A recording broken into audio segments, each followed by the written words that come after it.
مرحبا حبايبي، شلونكم؟ شو اخباركم؟ ان شاء الله الكل تمام. طبعا اليوم وصفة جديدة في قناتي، راح نسوي سمك الفيليه نوعية حسون. طبعا انا اشتريته من نوعية ايرانية. حاولت اجيب الاردني والسعودي، للاسف مو موجود. لكن راح اسويه مثل ما تشوفون. هذا هو شكله النهائي، وخلينا نبلش وياكم طبقنا لهذا اليوم. طبعا هو هذا سمك فيليه نوعية حسون. مثل ما تشوفون حبايبي، هو هذا شكله. طبعا هو يجي بطريقة يعني طولانية مثل ما تشوفون، ومشرح من النص.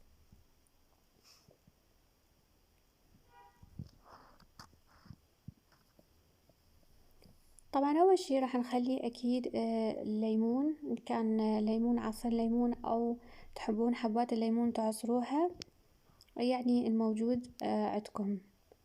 نرش رشات حلوة، نوزعها على كل السمك. واكيد ما ننسى نحط اهم عنصر بهاي الصوص او الخلطة، هو صوص الصويا. هذا شكله حبايبي كلش مفيد. دائما خلوه عندكم متوفر بالثلاجة. مثل ما تشوفون حبايبي، عندي علبة العسل، عسل طبيعي. هذا راح نحطه تقريبا ما يعادل ملعقة أكل كبيرة.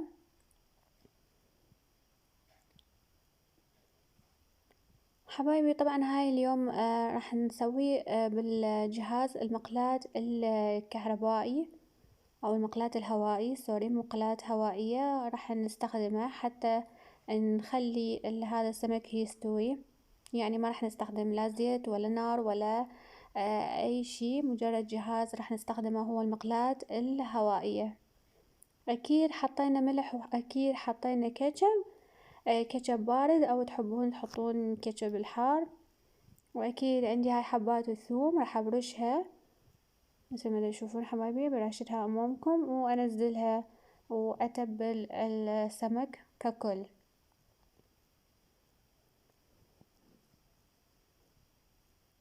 حبايبي لا تنسون الاشتراك بالقناة اذا اول مرة تشوفون الفيديو، ايضا سووا لي تعليق واعجاب، اكيد التعليق يكون حلو مثلكم.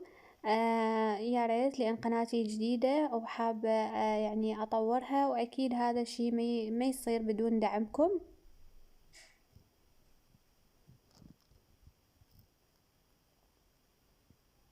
مثل ما تشوفون حبايبي، هسه خلصت المكونات اللي راح اتبل بيها تقريبا الصوص اللي اسويه للسمك. ابلش ادخل المكونات حتى داخل السمكة.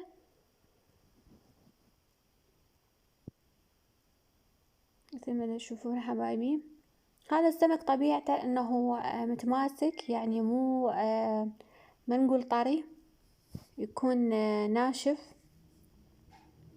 فاحاول قدر الامكان احط هاي الشغلات كلها حتى نطريه. مثل ما تشوفون حبايبي، بلشت هسه اشرح بالسكينة بهالطريقة حتى يصير شكله احلى اثناء الشوي. طبعا ما نزل السكين للاسفل كلش، يعني اقطعها مجرد تشريح من الطبقة العليا. مثل ما تشوفون حبايبي، وارجع اذكركم اذا ما مشتركين بالقناة يا ريت تشتركون، تفعلون الجرس حتى يوصلكم اشعار المقاطع الجاية. وان شاء الله تعجبكم مقاطعي، اكثر شي مختصة بالاكل العراقي، وخاصة الاكل العراقي الشعبي.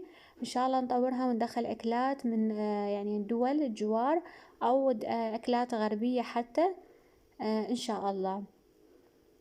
ولا تنسون اعجاب والتعليق اذا حبيتوا الفيديو، اكيد اكون ممنونة منكم. نستمر حبايبي بالتشريح بهالطريقة.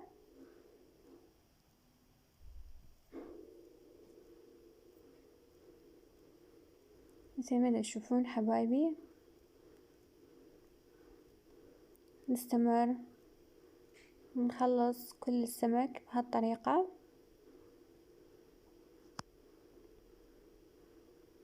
طبعا أسماك الفيليه يعني كل الأنواع موجودة وبالأسواق ومتوفرة من كل تقريبا هواية دول، يعني خاصة دول الجوار. مثل ما تشوفون حبايبي عندي هاي رشيت قطرات من بكاسة، طبعا من دبس الرمان.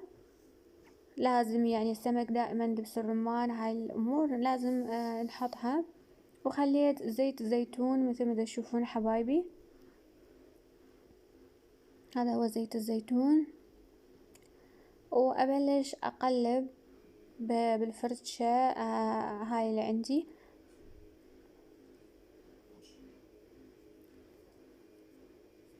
طبعا نجانس الخليط كله.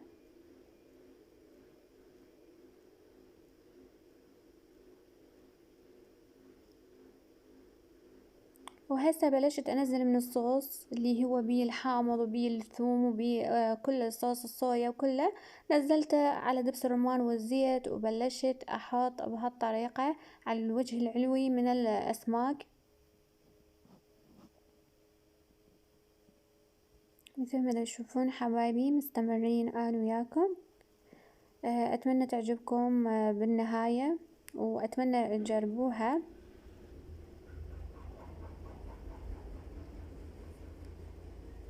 مثل ما تشوفون حبايبي مستمرين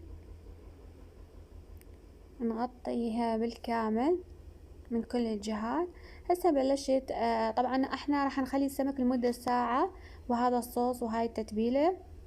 حاليا بلشت احضر المقبلات مالتي اللي راح نستخدمها، اللي هو حبيت طبعا اشكل، انا احب الالوان واحب المقبلات بالاكل، يعني خاصة تسوي يعني تفتح الشهية اكثر واكثر. فالموجود عندي هو قطع جزر، وعندي قطع فجل قطعتهم بشكل دوائر، وعندي هذا الصحن خليته بيه مثل ما تشوفون حبايبي. هذا اول طبق راح نخلص منه.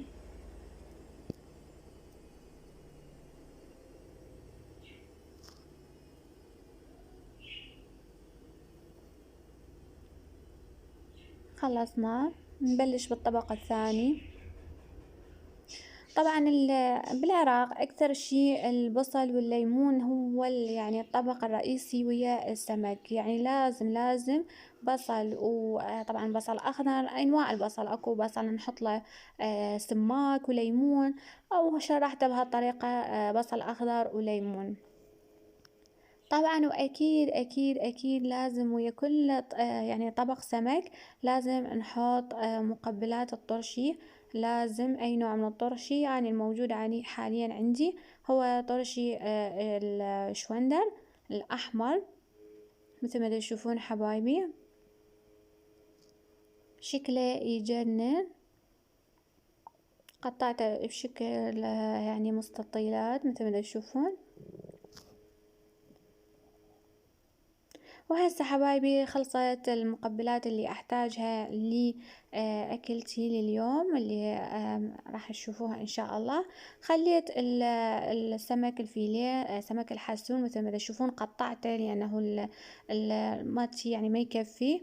مثل ما تشوفون حبايبي قطعته وحطيته بهذا الجهاز اللي هو جهاز المقلاة الهوائية. طبعا هذا بدون اي زيت بدون اي شي راح تستوي ويكون شكله روعة. طبعا هاي درجات الحرارة، وهاي طبعا درجات الوقت مخليكم مثل ما تشوفون على درجة 180 لمدة نص ساعة. هذا هو شكله النهائي، شكل ولا أروع. طبعا رشات شوية من الكرفس للتزيين مثل ما تشوفون حبايبي. شوفوا شكله ولا بالمطاعم. أتمنى عجبتكم الوصفة، أتمنى تجربوها ويا أكيد هاي المقبلات والحبش